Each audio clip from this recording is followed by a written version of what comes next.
Yesterday, we had a session on the internet, this new Godzilla amongst our midst, a medium in which we are all converging. Every aspect of our lives is converging.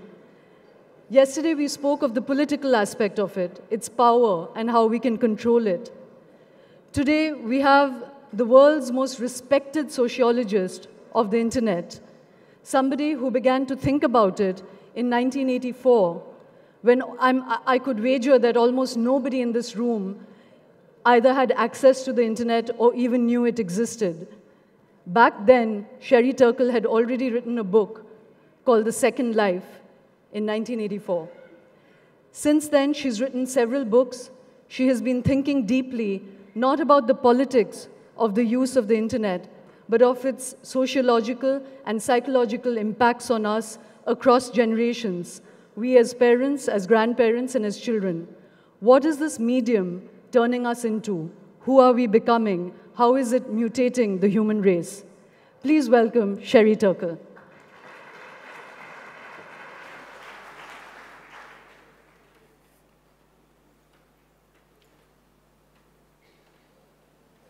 As you just saw in that little film clip, that we are trying to humanize our technology even as we begin to dehumanize ourselves. And that, in fact, is the real heart of Sherry's argument. Sherry, I'd like to start with, back in 1984, as I said, I think in India we had no access to the internet. What made you already begin to think so deeply about it? What were the signs in 1984 that it would take over our lives? Well, in 1984, what I saw then was the power of the one-on-one relationship of people and their computers. The name of my first book was The Second Self, Computers and the Human Spirit. So I was a humanist who took a job at MIT to teach the relationship between Freud and artificial intelligence, because I saw a lot of connections between these two different models of mind that both had aspirations to kind of create a vision of the human mind, one kind of about meaning and the other about mechanism. So studying people and computers was the furthest thing from my mind, until I met the first hackers who really saw their minds as machines. And I remember teaching my first class, it's got to have been in the first week of my being there, and I said something like, we're talking about Freud's idea of a slip, where he talks about the chairman of a meeting declaring a meeting closed, and I talked about how he thinks that's because there's meaning in that slip, that the chairman doesn't want to be there. And this hacker said, no, that's a computer error. A bit has been dropped. There's been a power surge, no problem. And I realized that there was this new way that he thought about his mind in terms of debugging, in terms of power surges, in terms of bits and bytes. And he saw his mind as a computer, and I just began to study kids and those first electronic toys and games, Merlin, Simon, Speak and Spell.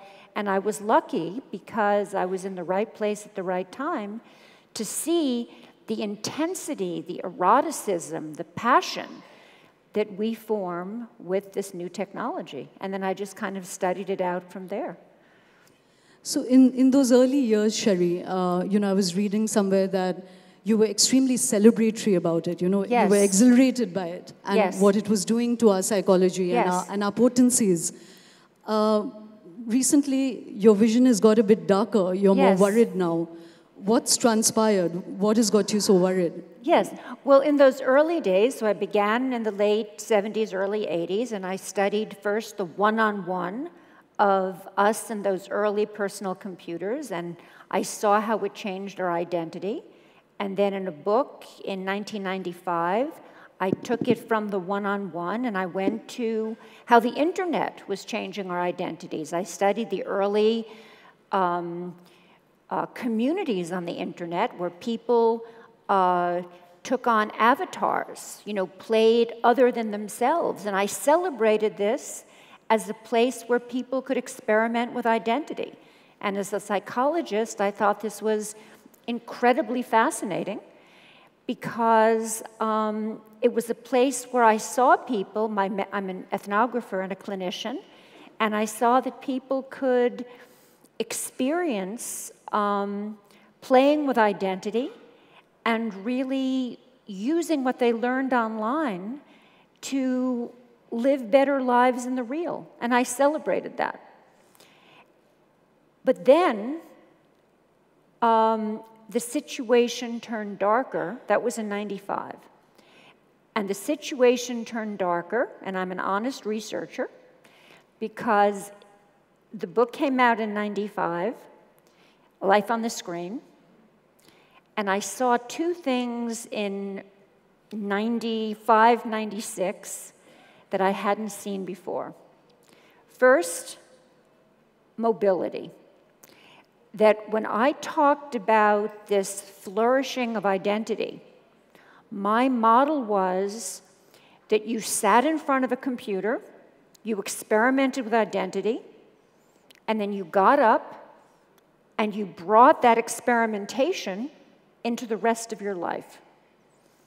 But once people were holding their phones all the time and moving in and out of computer space all the time, they sort of were in and out of their computer identity and leaving the people they were with all the time.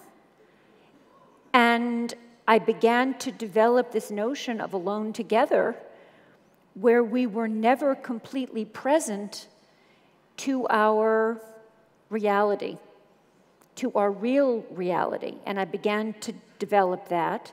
And then the second thing that I saw that literally hadn't been on the scene in the early '90s when I wrote Life on the Screen were sociable robots. And that's why I loved your film about me, because I began to study a new kind of robot which had not been on the scene earlier, a robot that doesn't try to be smart, but tries to make you think it loves you.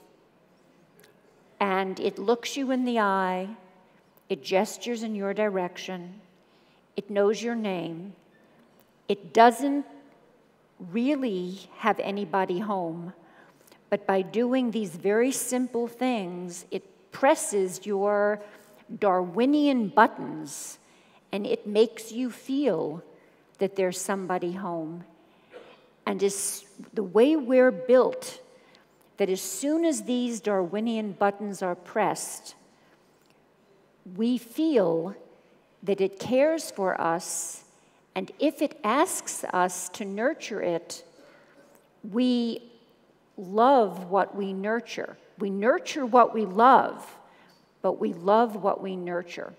And I saw how vulnerable we are, and I began to study these robots, which are used in Japan, for example, very heavily as elder care bots and as nanny bots, and that are being developed and that are coming. And I'm very disturbed about this because really they are making a bid to be creatures for us to attach to, and I found that very dark. So this is a darker book because I think that both of these trends, number one, to have us form attachments to computers that do not deserve our love, and also the fact that we're leaving ourselves alone together, are both things that we need to just pay attention to. Sherry, I'll come back to this idea of machines supplanting our humanness, because there are other cutting-edge thinkers like Recurse, for instance, who believes that that is the inevitable next evolutionary step, that we become machines, in fact. And we'll come back to that. But what do you think it is that is making us want to sublimate the mess of human relationships with the clinical control we can have over machines? I mean, what's the beauty and what's the attraction of having humanized machines around us rather than human beings? There has to be a seduction in it, Well, there are many aspects to the seduction. First of all, let's just take why we'd rather text than talk. When I ask people, there's a kind of flight from conversation. When I ask people, why don't you want to have a conversation? They say, I'll tell you why I don't want to have a conversation. You aren't in control of what you're going to say. You don't know when it's going to end. And you can't hide your real feelings. So what technology allows us to do is to have the illusion of companionship without the demands of intimacy.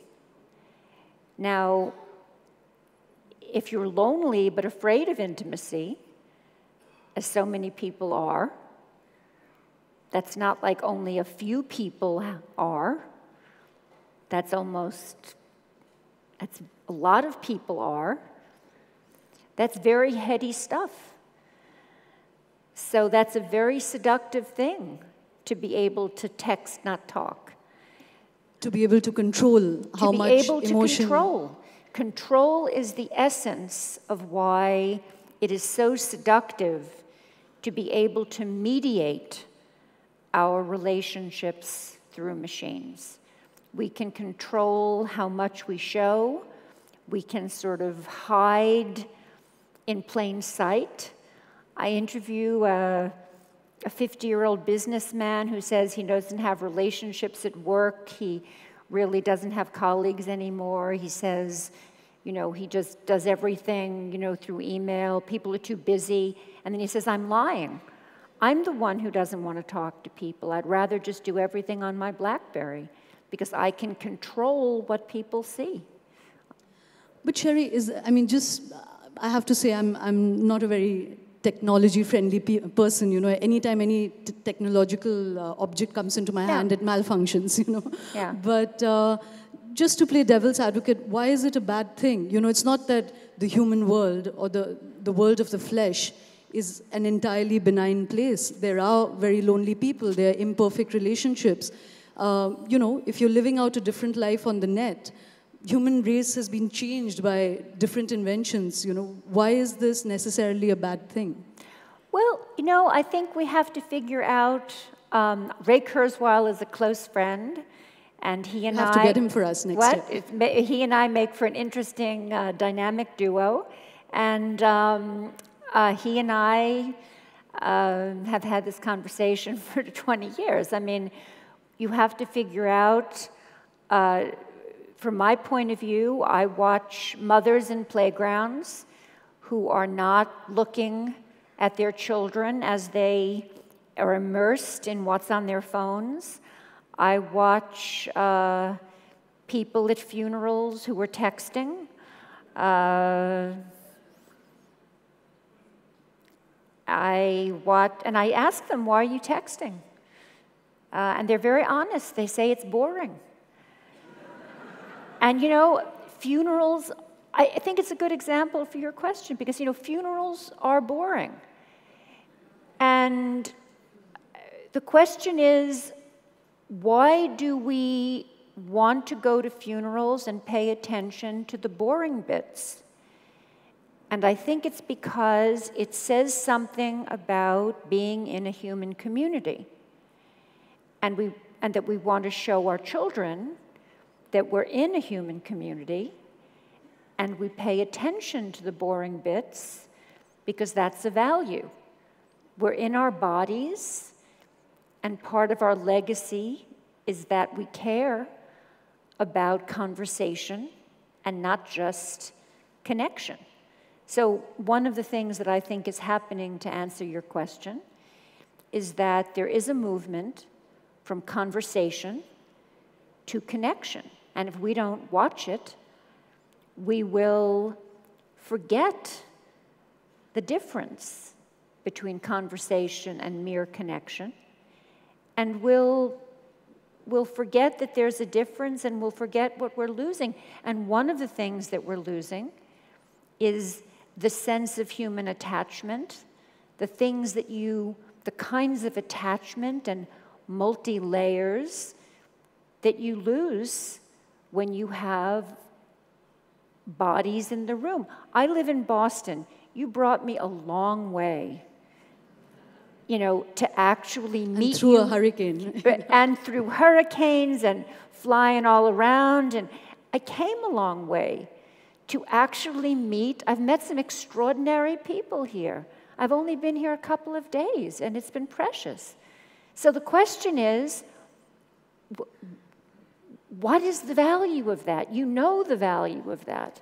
No, but Sherry, that's not a good example, because actually the internet has enabled us to know you. Otherwise, before that, I wouldn't have known you existed mostly. It's a perfect example.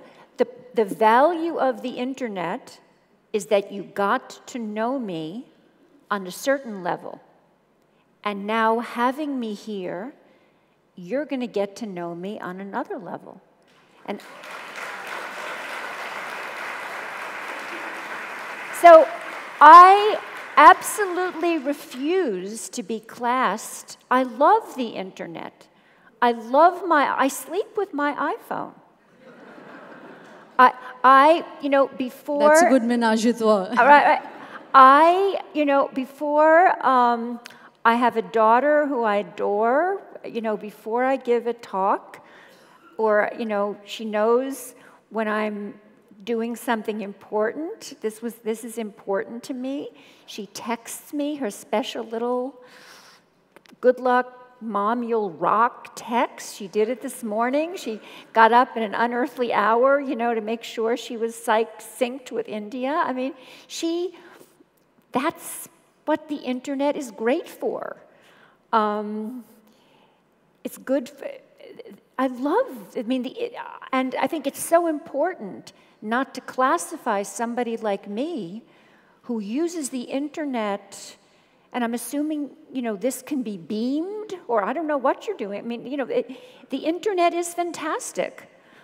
But to really get to know someone, to have an intimacy of connection, to feel the multi-layers of nuance and understanding and authenticity, you want to be with someone face-to-face.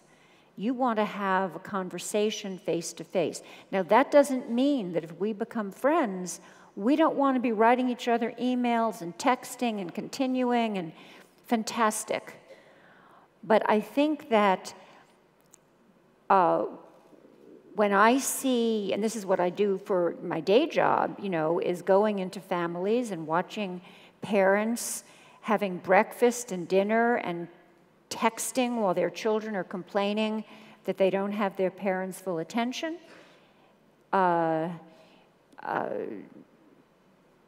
Mothers texting while not looking at their kids in the park. Number of playground accidents are skyrocketing. I mean, these kids are not growing up feeling as though they're having their parents' full attention. We know something about human attachment, and I think that technology can make us forget what we know about life. And I think that we know,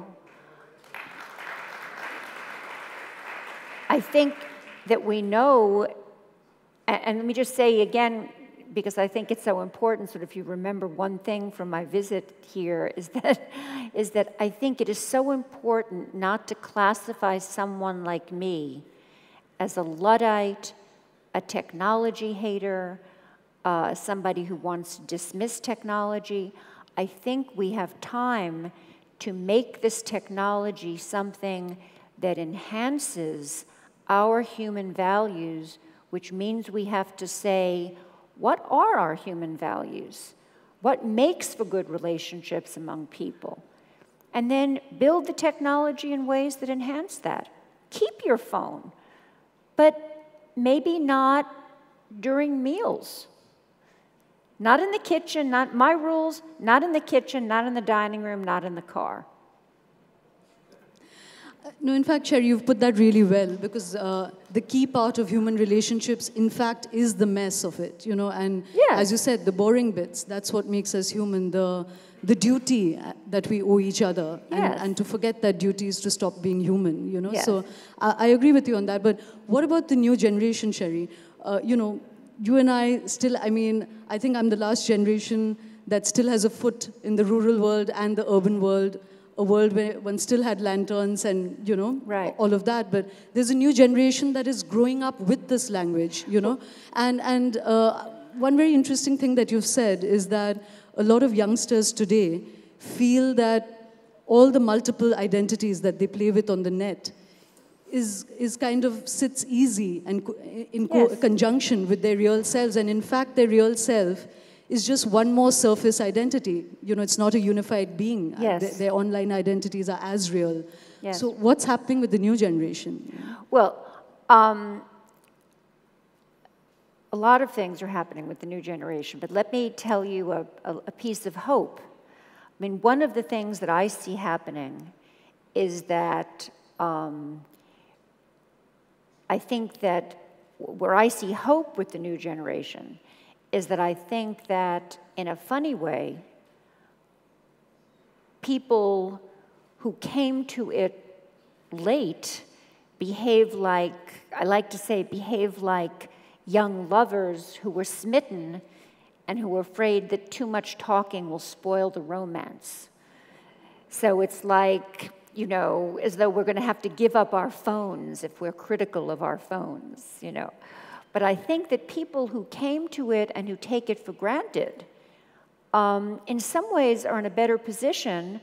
They know they were ignored by their parents, and they maybe are in a better position to say, I don't want to ignore my children.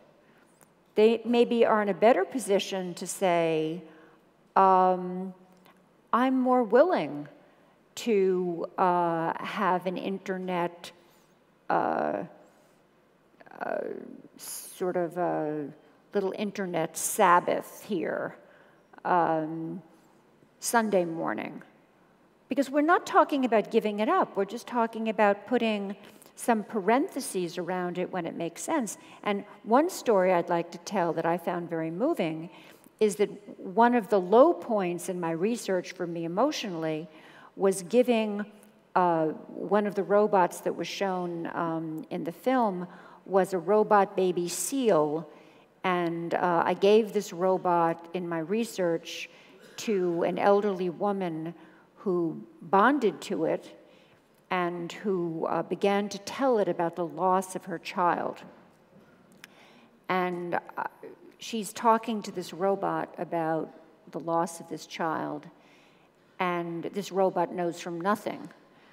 But it actually had convinced her by the things it could do that it understood something, that it had seduced her into thinking that it understood something of what she was saying.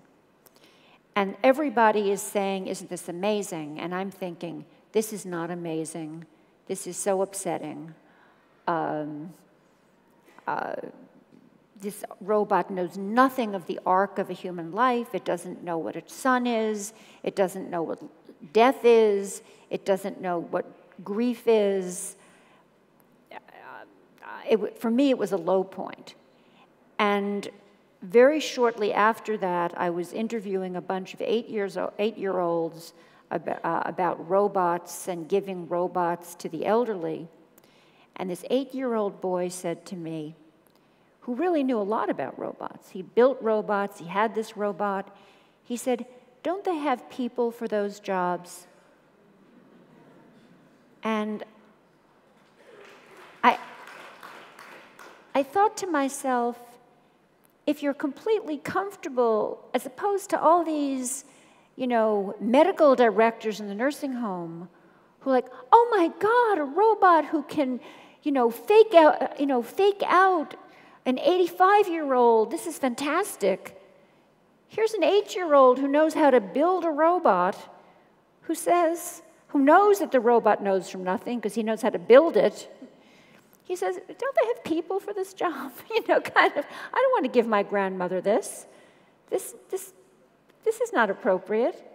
So, insofar as I'm guardedly optimistic, I think it's because there may be a cycle in which, as we mature into this technology, we'll become more able to put it in its place. And that's kind of my mantra. It's not to reject it, it's not to not like it, it's to put it in its place. It's like when cars first came out, we didn't have rules of the road, we didn't have speed limits, we didn't have lanes, we didn't have airbags, we had nothing, we just had accidents. You know, so why not give ourselves a little time to, we've had these things a very short amount of time. So why not give ourselves a little time to put this in its place? Sherry, before we come back, you know, because I think we still need to talk about the young a little bit more. But before we come back to the human end of the discussion, I'd like to go back to Ray Kurzweil and you. Ray Kurzweil and me, the odd couple. Odd couple. And, you know, we've been fascinated by Ray's arguments ever since we read of him, and I think it was a Time magazine cover that spoke about how he says that it's an inevitability, I think by 2030, which is round the corner, that computers will 2030 will eventually overtake the human brain, simulate all of the human brain, and actually we will integrate with machines, and that is the next evolution process.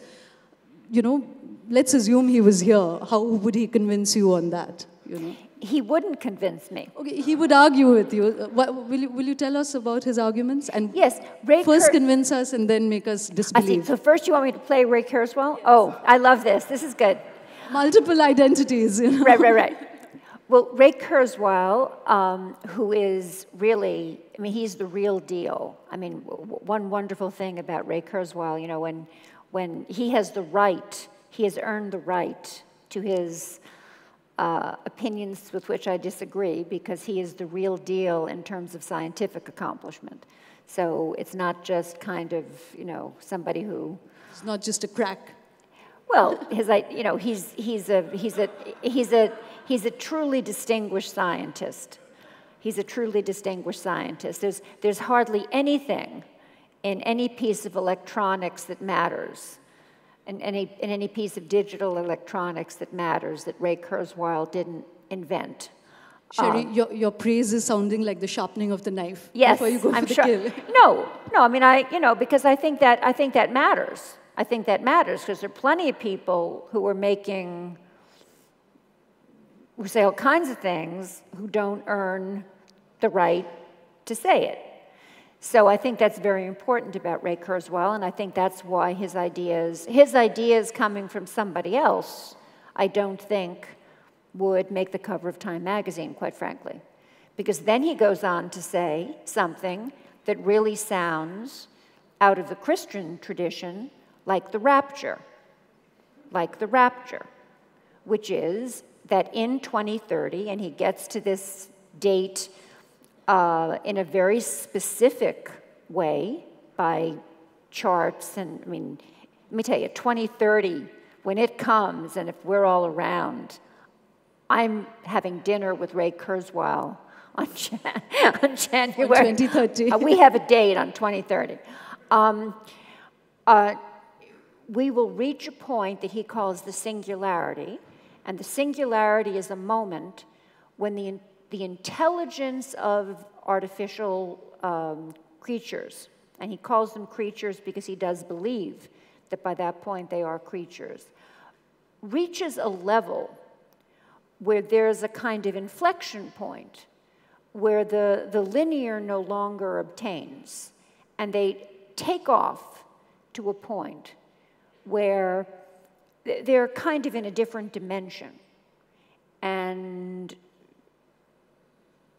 it's not that we do their bidding, but they are so much different in magnitude in terms of their intelligence in relation to us, that if we don't meld with them, if we choose not to merge with them, we will become kind of, those who don't will become kind of their pets. So it isn't as though there may not be people who will choose not to join their intelligence with computers, but they will be, in terms of their capacity to live in the society, kind of like a pet.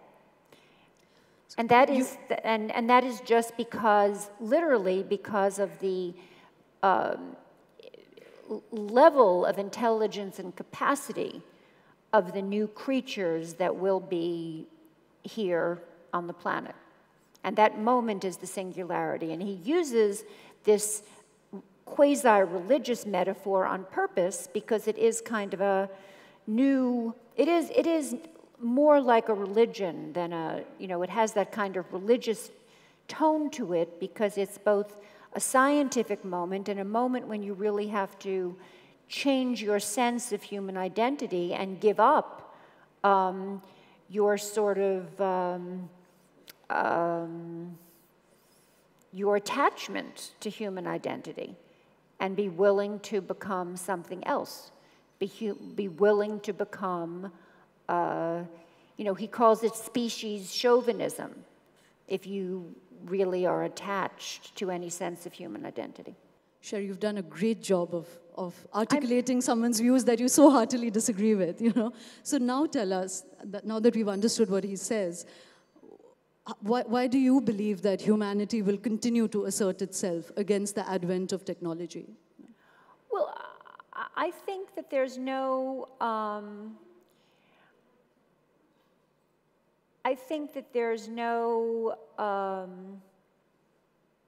reason to think that we would want to evolve in this way. So I make a distinction, and as do many others, that there's another path that's equally probable, which is that for everything that involves medical usages, brain implants, if you have Parkinson's. And by the way, the path that I'm going to lay out makes us increasingly cyborg. So Ray's path is we become merged and not human anymore. My path is that we become, let's say we become human but cyborg.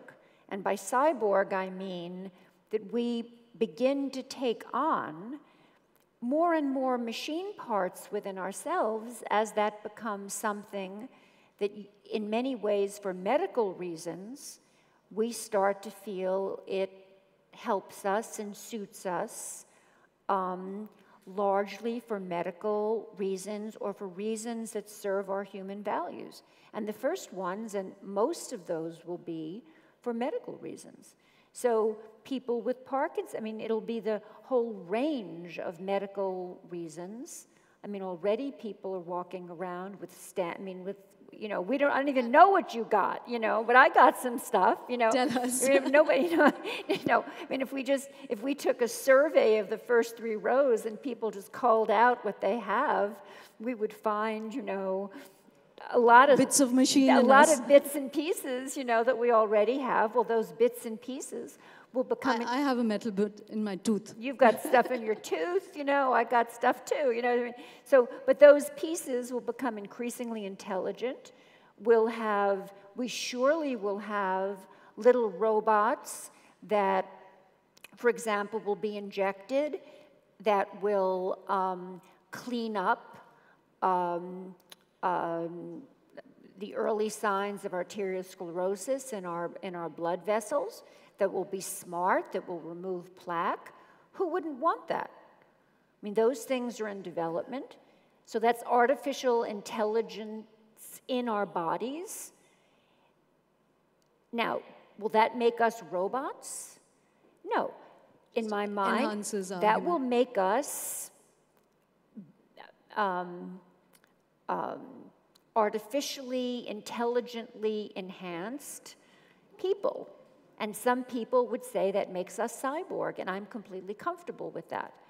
Now, you could see that going on and increasing and increasing and increasing, and at some point, do you want to say that we stop being people? I don't think so, because I think that we will still be human beings who will make these decisions and who will say, you know, we're people, but we're using the benefits of science to make ourselves enhanced people in the same way that people are using now prosthetic limbs that are so intelligent that Oscar Pistorius, you know. that are so intelligent that they can receive signals from nerves and actually respond like legs. Now, who would not want that? Now, does that make you a robot? Does that make you not a human being? No. So I think the question is whether you make decisions and continue to think of yourself as a scientifically enhanced human being, or whether you use this other language that I think my path is equally probable. It does include a kind of evolutionary quality, but I think that it a little less sexy maybe in terms of, but I think it a little more probable. And Ray would say, and as he often has said, no imagination. You just have no imagination. Left behind by time. No. I'll see you in 2030. Thank you, Sherry. You have to be here.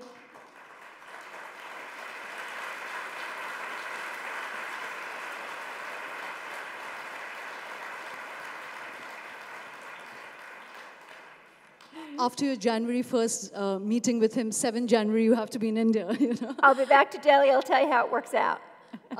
Last year, we had, another cutting-edge thinker, Gregory Stork, who spoke about how we can begin to design our babies, not just to be girls or boys, but actually to be sports stars or cinema stars, and even more disturbingly, to have qualities of empathy or of aggression. And it was one of the most earth-shaking talks from last year for me. And having you today speak, Sherry, about what technology can do to us and the ethical issues that face us has been absolutely fascinating. And I'm sure many of us here will join your tribe in the assertion of humanity. No nanny bots, no elder care bots. Just say no. And we didn't discuss the young enough, so we have to have you back soon, Sherry. I'd love that. Thank you. Thank you.